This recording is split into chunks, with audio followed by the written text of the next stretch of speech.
Hello friends, it looks like this week is going to be all about X-Men Legends on my channel because I got a bunch of these guys, and today we are taking a look at Havok.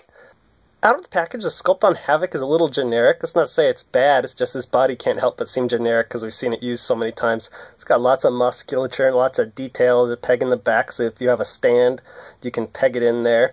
I do like all the sculpted muscles, but unfortunately details like this belt and the tops of the boots are just painted on, even though they probably should be sculpted. But what's nice though is they've got these little added pieces to make it seem like the gloves are folded up around the wrists. I like that.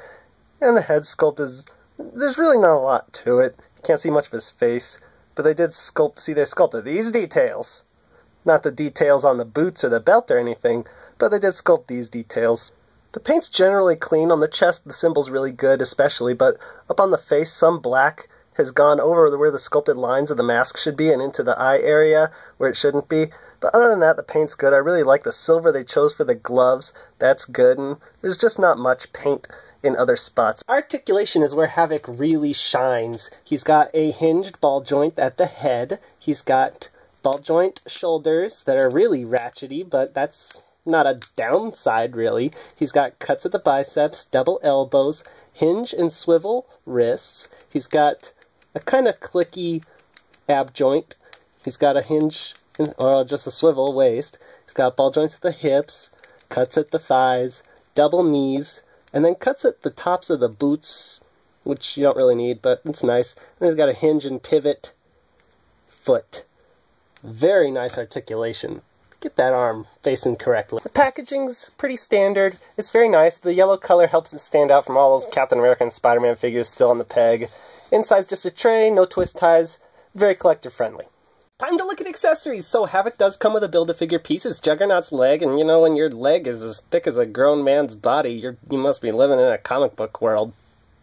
But the cool accessories he gets are these energy rings that just clip onto his wrist. They're very nice accessories to have. The sculpt on each is identical, so, you kind of want to turn them to make it seem like they're different from each other. I don't really know what Havok's powers are. I'm not too familiar with that. I thought he just shot like a red beam out of his hands, but he's got these things that look like Kirby dots here.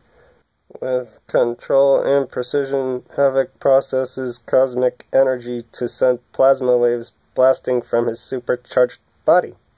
Oh, so I guess they are Kirby dots, because that's the cosmic energy. And then, so I guess Havok's making Silver Surfer look like a punk, because to get the power cosmic, you can just get it through a natural mutation. Anyways, very cool accessory to have for this guy. So Havok stands just a hair under 6.5 inches tall. Well, it seems a little tall, but it should be perfect for Marvel Legends, actually, because even though it says 6-inch scale figures, they're really more like 6.5 inches. Here he is next to some other X-Men Legends from the same wave. Phoenix I've already reviewed. Kitty Pryde should get a review coming up very soon, guys, so stay tuned for that.